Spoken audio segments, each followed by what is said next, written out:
and welcome. My name is Ralik York and I'm your host at the Soul Filler Podcast, a space for personal and spiritual growth. Enjoy the following episode. This is so important because a lot of people forget that however I say things, it will never be the way I said it. It will be the way you... So this quite often is happening. If anything in this podcast is triggering you, question this. Ask yourself hopefully something is triggering. And even when something is triggering you, remember to take a deep breath and let it go.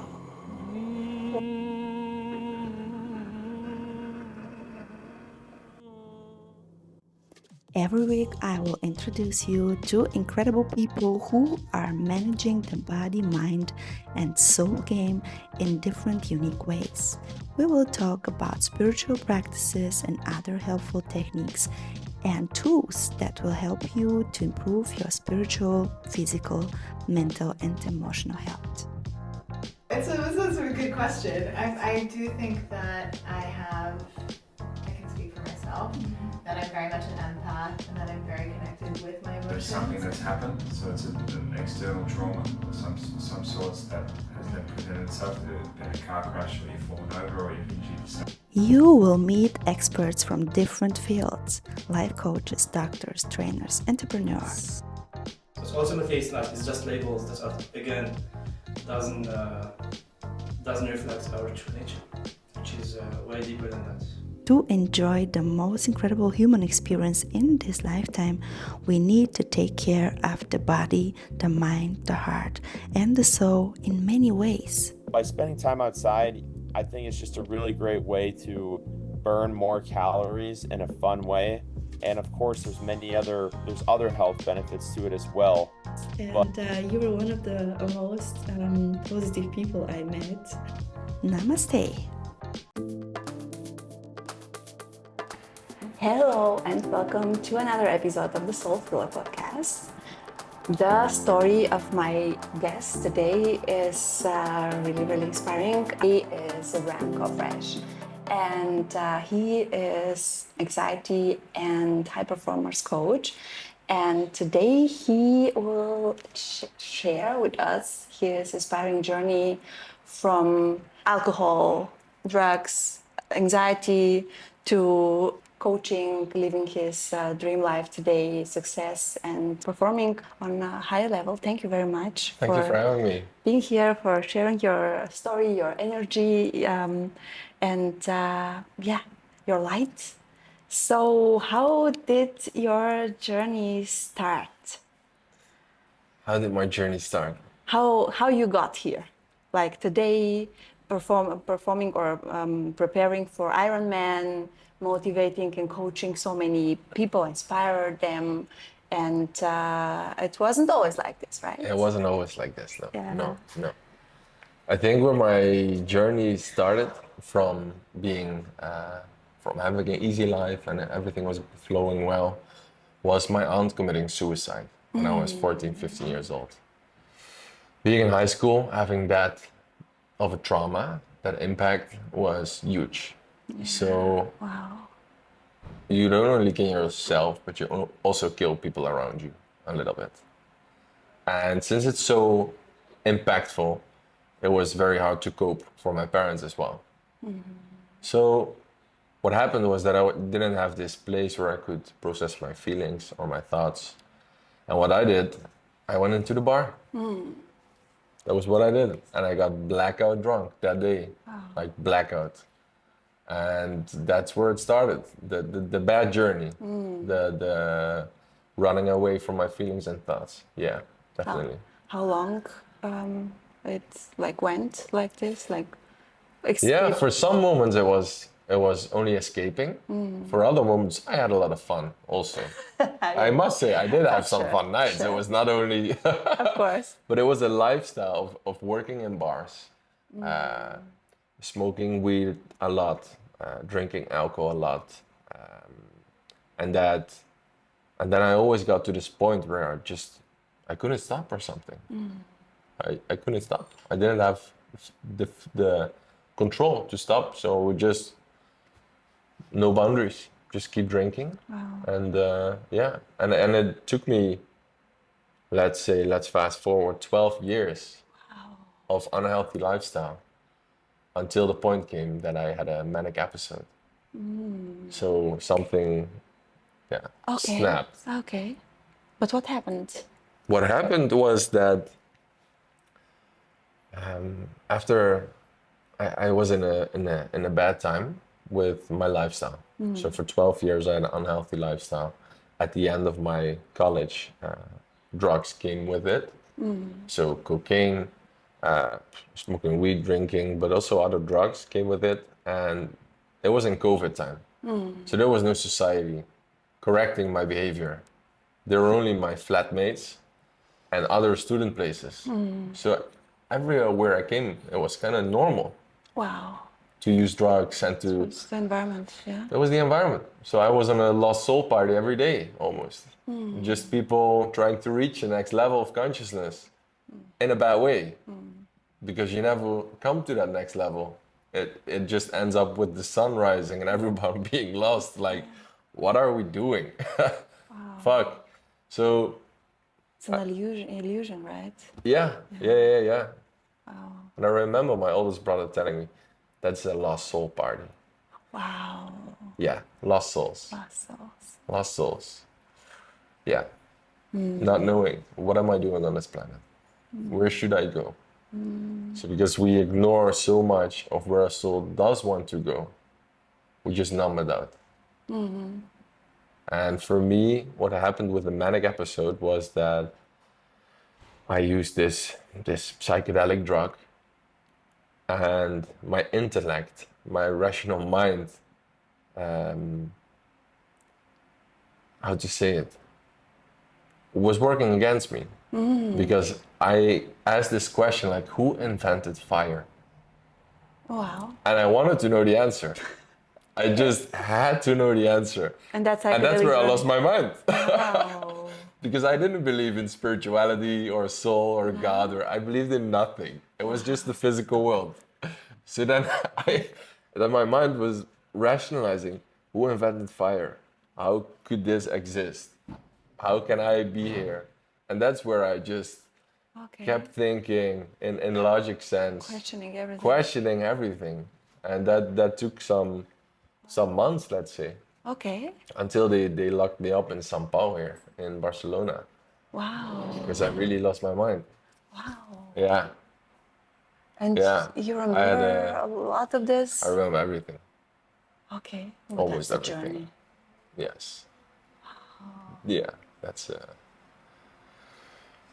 that was a journey. I imagine, yeah. Wow. And then how you find that willpower to what got you here today? I mean, it's a process, obviously. It's like there is no overnight, No, it's not exactly, but still there is always like a moment where it's a little bit shifts, and then you start to go out, right? Or it took me a while because I didn't know I was sick. Okay. I didn't know. So I remember my brothers, they got me out of there, and they helped me to get back to the Netherlands because I was still living there.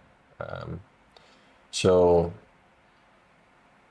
we got back to the Netherlands. From Barcelona? From Barcelona, yeah. And that was quite a thing because I lost my passport, my keys, my phone, everything. I didn't have anything.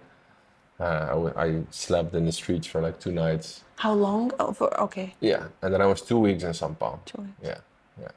Well, can you explain to us what exactly São Paulo is like? Yeah, the crazy house of São Paulo. So crazy house. Yeah, it was the crazy house, the Cuckoo's house. Wow. They locked me up, like you couldn't open a window. No way. Yeah. Wow. Your stuff was taken. You just got a bed with a roommate, and you would have structure. Like this time you wake up, you get your medication, you can take a shower, then you will have lunch, you can color something. Do you remember how you reacted when you were put there? I remember this one time where they put me on the bed and they were like, you're too active because I had a manic episode. This is high energy. Okay. High energy.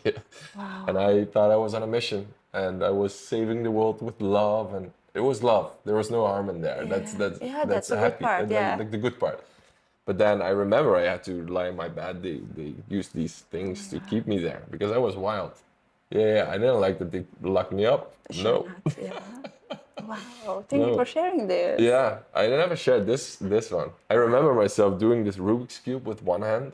Really? Yeah. Just and to this energy wanted to like. Yeah, I was doing something all the time. So I fixed my Rubik's Cube and then I was like, this is my next sign of God to go there. And then I would run that way.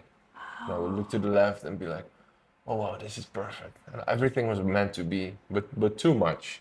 Like I do believe in faith now as well, but this was over over believing or something. Yeah, very fast. In the East they would call it spiritual awakening or something. Like if you, and I rather see it from that side now, because I got back to the Netherlands. Yeah. And that's where they told me you have a bipolar disorder. So that was the diagnosis I got in psychiatry, which means you just get a label.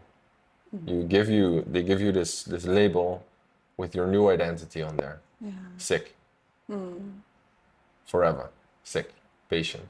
I used to work with, I have a bachelor in social studies. Wow. So I used to work with people who had psychosis and everything. And I was like, no way. No, me. And I it's not. became like the client. Yeah. No way. Am I down here?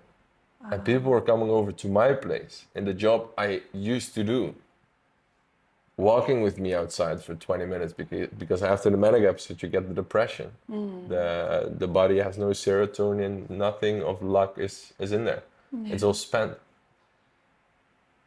So then I was walking with people outside for 20 minutes, 30 minutes, and I was the patient. I was sick. I was like, nah, no way. And this is where my mind, I don't know, this was depression.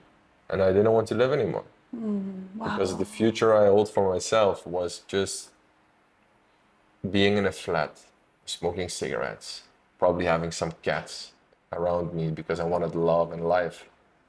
And I wouldn't clean and like this. That was my vision for my future. Wow. I truly believe that was my life. Because I was paranoid. I couldn't communicate with people. It was hell. So the turning point came after I tried to get out of life. So I tried to commit suicide. And luckily I got a second chance. Great. But you, because of the pain or because you didn't find meaning, or what was the thing that, or you just didn't like your life like now and you just wanted to end it, or can you remember what was the thing that and of course what gave you then strength and power to fight again, to live, to continue that journey?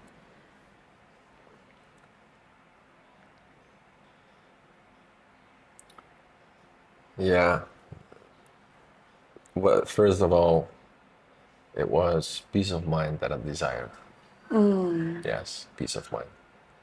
Because I was quite calm, I think, for people on the outside. People would think, oh, he's pretty fine. Yeah, he has some medication, he's chill, but my mind it was screaming like 24/7. Get out, like jump off the building, like suicidal thoughts all day long. Wow. When I walked in the kitchen, it was just I saw a knife and I realized, okay, I could use this knife to cut my wrists and it would be over. This were my thoughts 24/7. Wow. And it was not stopping. I didn't know how to stop it. And it was just suffering. It was just suffering. And It was the first decision I truly made for myself. It was the first time in my life I fully chose for me instead of other people. Wow. First time I thought, fuck it. I would love to live for everyone, but not with this pain. I cannot bear the pain. It was unbearable, really unbearable. So that's why I tried to get out, because I hoped there was peace on the other side, that the suffering would end. And I was very paranoid because I didn't believe in God. No. Back then, I didn't believe in Okay. God. But I was like, actually, I thought I was God when I was in the crazy house. That was funny. Yeah, but I walked a lot and I was like, what is behind my consciousness and this side I have? Like, what is behind me being able to think, seeing things? Like, why can't I just like rip the canvas and look behind it? And because I was so paranoid, I walked up the stairs like, how can I exist? How is this even possible? How can I, if I tick this, I feel it. How? And my mind was just, so I thought, yeah, let's go to the other side and see what's behind it. So that was my thought. What would you say? How can we support people in that state around us? Maybe we don't even realize that they are going through something like this. What was the thing that you like maybe needed and didn't receive from your environment or your friends, loved ones? I got everything. Yeah. Yes. It wasn't like There was nothing you from the wasn't outside that could spark me up. Wow. Nothing. Zero. My surroundings did everything they could. Everything. From my brothers to my parents to my friends. They did everything they could.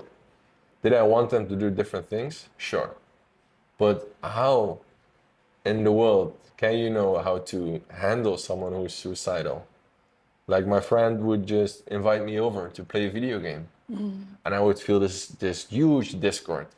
Okay. But how could he spark me up? He can't. No. He can't. It's So the only sad, thing he it's could do was invite me and have me over. And that's the sweetest thing he ever did. So I don't think people from the outside could do that much more than being present and giving attention, coming over. Like, I got a lot of friends who visited me and asked how I was doing. But the inner work. Sorry? But the inner work still Yeah, the inner work. is Yeah. Who can self-responsible. Yeah. put the flame on? Like, it was out. I remember this one day where I used to take showers to feel warm. Wow. Yeah. So I felt so cold from the inside that I could stand on a burning shower and still feel cold. And that was the moment I realized external things will never warm me up. It always comes from the inside. Because you can burn your skin from a hot shower. It was not that hot, but still, and still feel cold. I was like, how is this? How can I ever warm up? Like, I was freezing. My flame was out. And then after I had to go to therapy. I told to my father, to the people who came over, to the social workers. But you took that decision. You realized that there's something to change. You want to change it, and then go through therapy is the way for you, where you were willing to do it.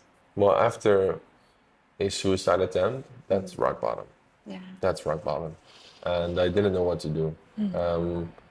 I cried. Like, I even couldn't do that. Like, I even failed in this. Yeah.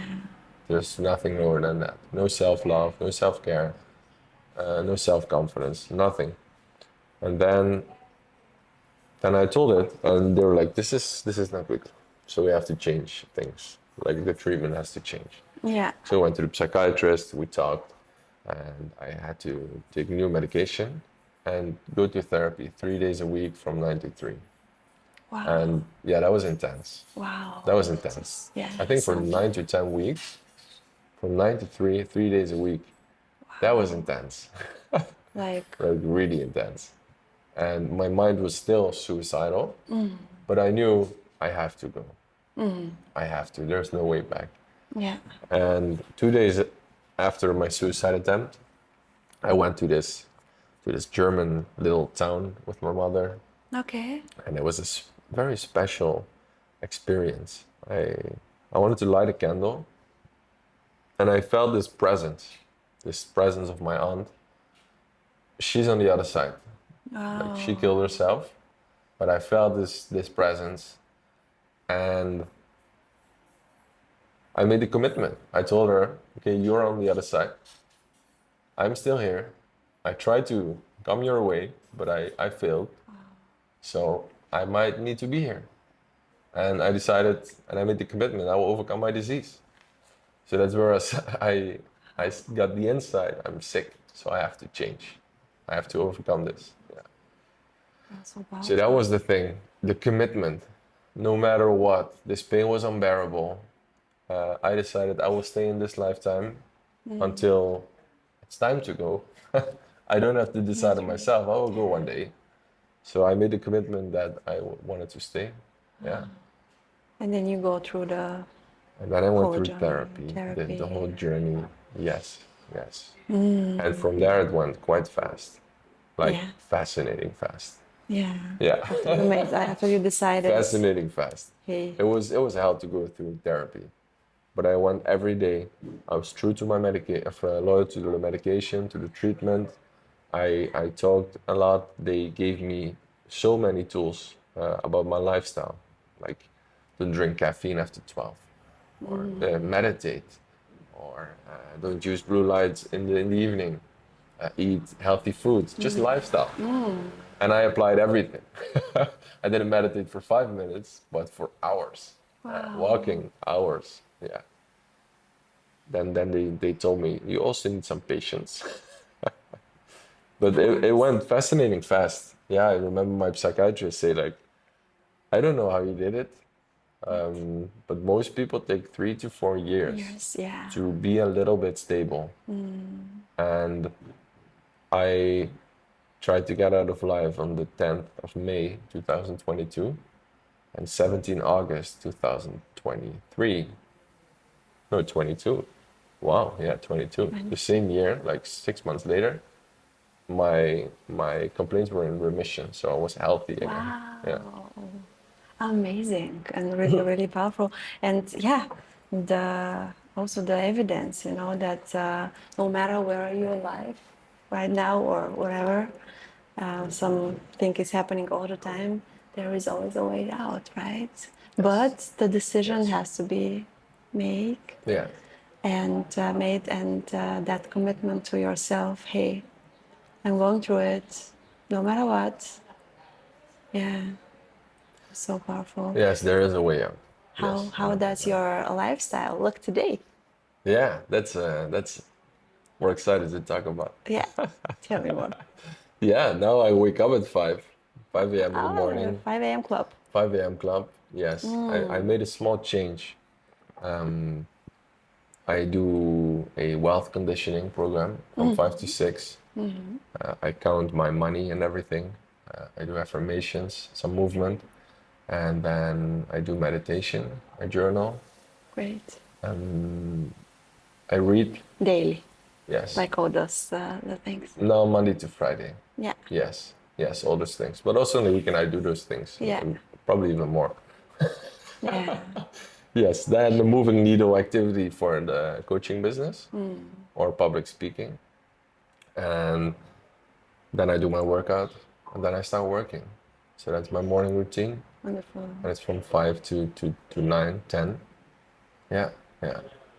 And then, yeah, it's coaching. My project at the moment is coaching, anxiety and high performance coaching. So there is a Where we can find you on social media? Instagram. Instagram. Yes. Okay. Yes. I'll Instagram. put it in Share it. the- Yes. Thank of you. course, Thank you. of Yeah, course. yeah, yeah. And I love to say because a lot of people ask me, what about anxiety and high performance coaching? Like, how is that ever linked together? And I think for the Soul Filler podcast, I think you could relate to it. Absolutely. Maybe because anxiety is this sign of your soul telling you you're lost. There's something, yeah. You're not doing what you're supposed to do. And once we move towards that path, what we were supposed to do to reach our purpose, our potential, then we start to perform at high levels. Yeah. We start to feel this productivity, this creativity, and this genius inside of ourselves that we're like, what? Am I capable of all of this? Yeah. Am I a genius instead of a patient? That was actually my mindset shift. I realized great minds had psychotic episodes, like a lot. A lot of great minds had psychedelic experiences, and yeah, we're geniuses. So it was a funny mindset shift for my identity. Yeah. Well, how would you describe anxiety? Because maybe there's someone's like, oh, okay, well, that's like very like in right now, In anxiety, and yeah. so, but and there may be people who also experience it but are not aware of it. So how we can like Right, yeah. observe, or how can we register that there's something happening, and that's not only like normal worry for survival, but like overdoing thoughts and fear, and another level of fear. So where is the like, or for you, how like where, because I believe that some levels of fear like are good for survival, for not crossing the street without walking or something. That's a normal thing. But this like worrying about the future extremely, about things that 99% of the time never happened. Yeah. But we're like, the mind is never stopping, like telling stories based on some past experiences and data that's not contemporary anymore, Yeah. or like not actual anymore. Yeah. But yeah, how, or what was for you? I was like, yeah, okay. And are they?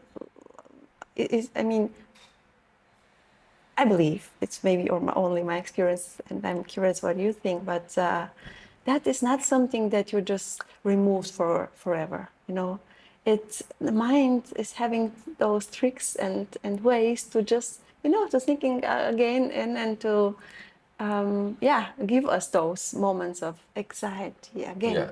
So how do you manage it? How do you like? Are you? I look for it. Yeah. Oh wow. Yes. Wow. Yes. Like Yes. consciously Yes. checking Yes. every. That's what I also do with clients on the performance side, like entrepreneurs who want to have big lives, who want to scale business and make impact, because that's most important. Then I said breakthrough results. My coaching program is the breakthrough project. Yeah. Breakthrough results mean you will have to crush limiting beliefs. You have to.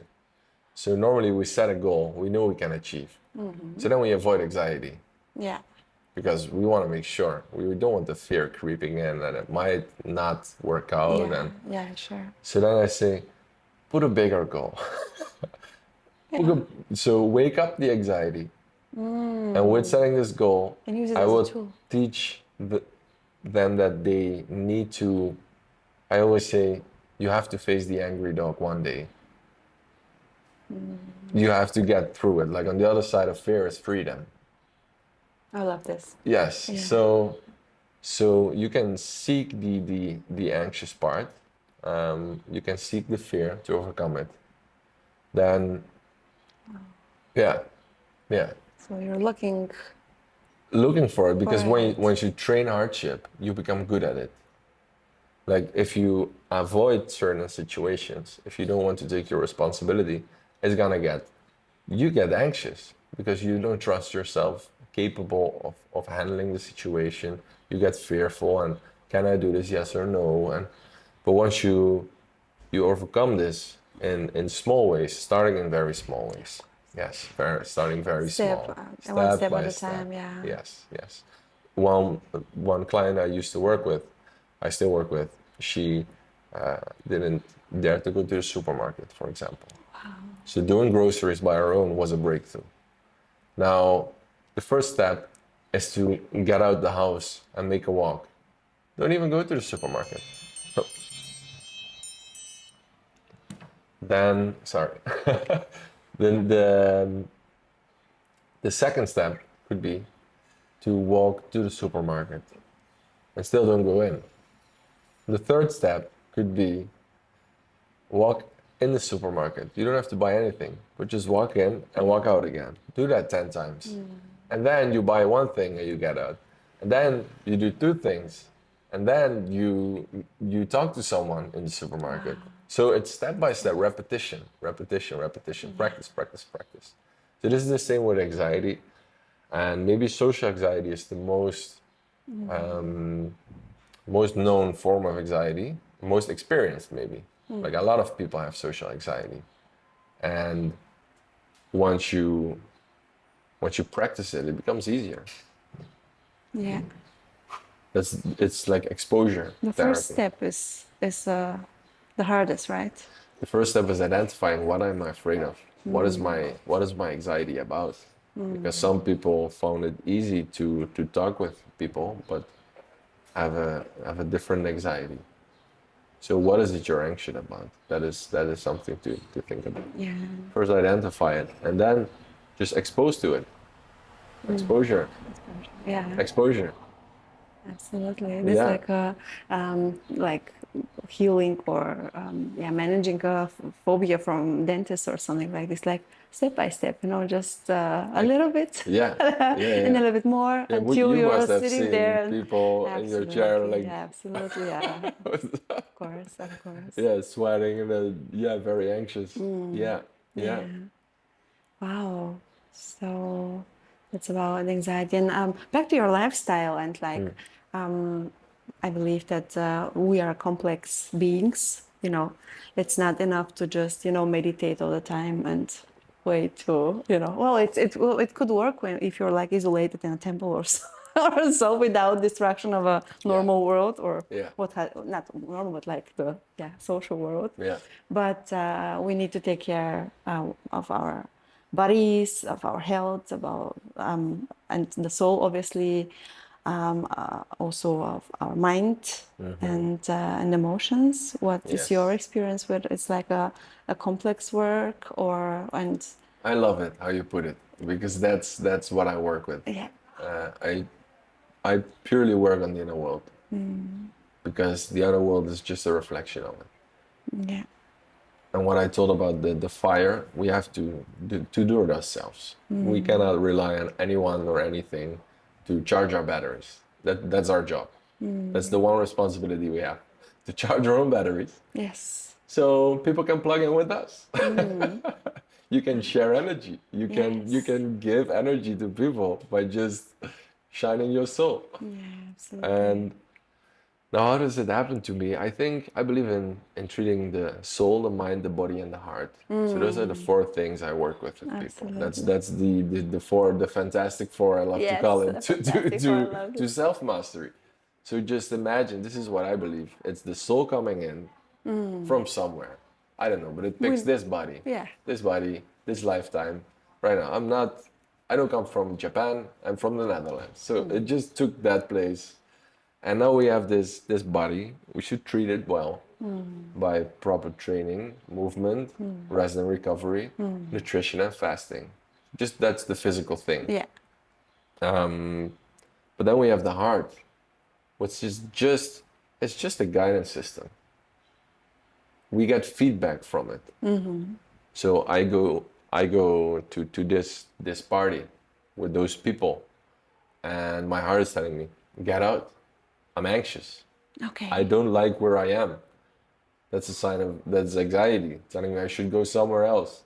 Even if it's sitting with myself, that could be better than being somewhere. So the heart is just a guidance system. It's telling you where to go. It's guiding the soul towards our highest potential. That's what I believe. That's the purpose. Okay. The purpose of our soul is to reach, to shine. We're made to shine. That's what a soul does. Yeah. And how do we do it? By reaching our highest potential. Because we overcame all our challenges. We grew the highest self-confidence. And that's where we shine. We shine our light and people will see it. People get inspired. They can lose their fears. They can go for their highest potential and make an impact in their way. So I truly believe the heart is just guiding us towards that. I'm training for an Ironman. I wouldn't say I like every minute, but doesn't have to be, right? But there are certain things I do like and I don't like. But that's just feedback from my heart. So that's why people always say, yeah, follow your heart. Because that's where your soul wants to go. Yeah, so that's, yeah. Do you think that sometimes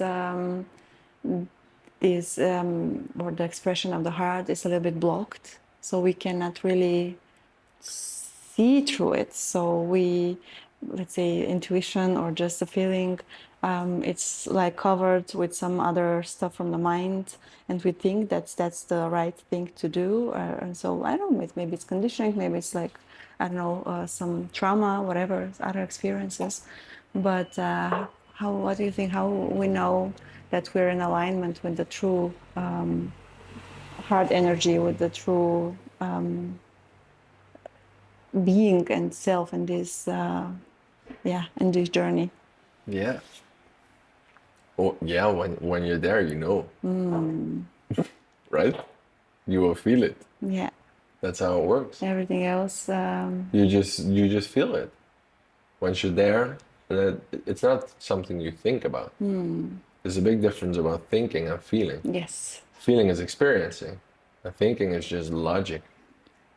If I would only live from my mind, which a lot of people do, I would think, okay, so my alarm goes off now, it's 5. Okay, so it's 5. I do this, and I go to the bathroom. Okay, now I go to the kitchen, I eat. Okay, I go to my work, I complain. Then I get home, I don't like it. Tomorrow I have to do it back again. That's weird. It's just logic. So our feelings come in to feel the wind, to enjoy our vacation, I notice it for me, this moment when I feel I'm in the good place in my feelings, it's when I made a decision to get back on the right track, and then out of a sudden I hear the birds. No way. I hear the birds, and I'm like, a sign. but they were there all the time, right? But I just didn't listen to it. I just didn't notice. So that's where the mind is hijacking me. That's where I'm just living on the mind. You're overthinking. You're thinking about this, and that you're not where you are. Be where your feet are. So be present. Be where your feet are. If I'm here, I'm here. I'm not thinking about doing groceries or my job or anything. And that's, I think that is, that comes from trauma. That comes from previous pain. Because when we think, we don't feel the true fear. We don't feel the true sadness. We don't feel the pain. We try to avoid it with over-consuming social media, with overeating, with drugs, with sex, with alcohol, with too much caffeine. Most of it is just over-consuming of something. Yeah. Because once we over-consume, we don't appreciate. Yeah. Absolutely. So what about the negative feelings? Sorry? What about the negative feelings? Because they're the part of the game too, right? Yeah. Yeah. Yeah, 100%. And that's fine, right? Yeah. Yeah. To It's great though. allow them to Yeah. be seen too, right? Not to suppress them. Yeah. Yeah. Yeah, and it's actually very, once you practice it, it's not that hard. And we call them negative, but there's a beauty in there. Yeah. It's, I sometimes like to be in my sad feelings. Because I truly, I feel alive. Yeah.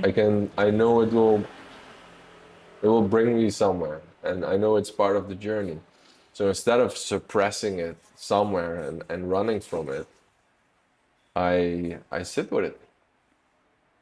Yeah. I can say on a Friday night, yeah, I didn't go out that often, but I would just sit with myself for hours Wow. and yeah, breathe through it. I love this. And something I wanted to ask you too, when did you realize that the flame is back in there? Mm. Mm. Do you remember it? And you're like, wow, it's warm again. Like, you know, do you remember? I mean, of course, it's a process and it's happening like slowly, but at some point you're like, I'm in a better place now. Is there, can you remember a Yeah, I particular have a moment? memory when I know, okay, now I'm on fire again. That's what I remember. Okay. Like the first flame, oh, it doesn't go like that. It's like maybe getting out of depression was more like being on an island for the first time with myself, not knowing how to make fire. That's tough. So you need to get some wood and some stones and try No. everything until you make your fire. You see what I mean? Yeah. Like I tried everything. And the first time, okay, you might get a little spark, but then it's out again. So you spark and the wind is coming and it's out again. And the wood is all over the place. And it was kind of like that. Yeah. To get my spark back on. It was a tough journey. But I do remember the excitement of that first flame, like the first spark. I know the excitement. I was like, okay, so if I have 7 bad days a week, and I can go to 6.5 bad days a week, then there's hope. Yes, there is. There's hope. Yeah. And once you're really depressed, there's not even hope. Like even hope is gone. Nothing in the beliefs, in the feelings, nothing is saying you will ever get out of here. It's just dark. Yes, dark. So that first hope gave me the excitement. I was like, now let's get it.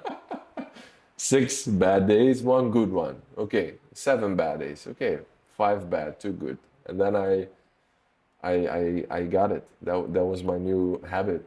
That was my new practice. And I noticed, okay, now I have 7. If I can have 2 good days, why not go for 7?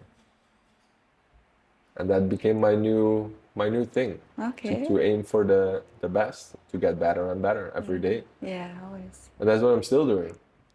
That's what I'm still doing.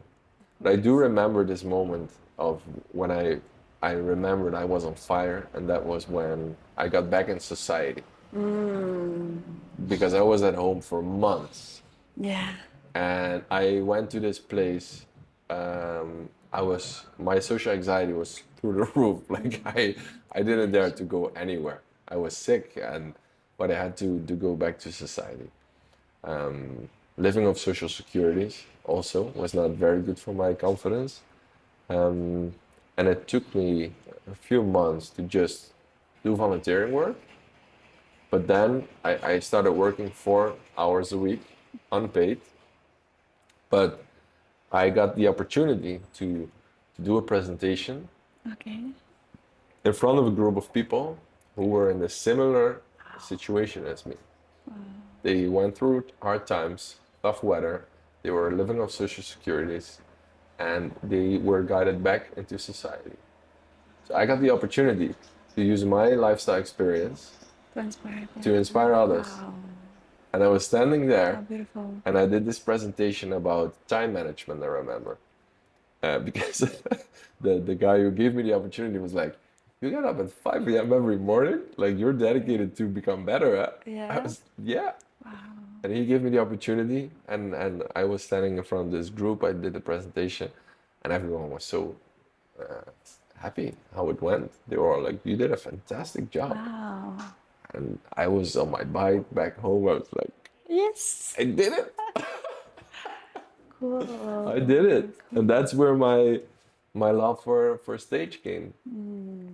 So I became a lifestyle trainer, and I did it back there for 9 months. And that's why I remember it here. few months ago, I want to do speaking again. Because that's what That's sparked where me your up when power I got is, out of yeah. my depression, when I went back in society, being in front of a group of people, speaking and inspiring. Wow, that's what I'm made for. Yes, I Yeah, love this. yeah. Thank you for sharing. Thank you for all the vulnerable things you shared, and I really appreciate it. I'm sure that your journey inspired many, many other people, and there are more to be inspired, even more in the future. And yeah, it's to see you in a on a stage and to light your soul, as you said. Yeah. It will be great. Thank you so much for everything, for really sharing your life and your life story, your light, your love, your energy, and your journey. Thanks a lot. Thank you very much for having me. Thank you so much. It was great.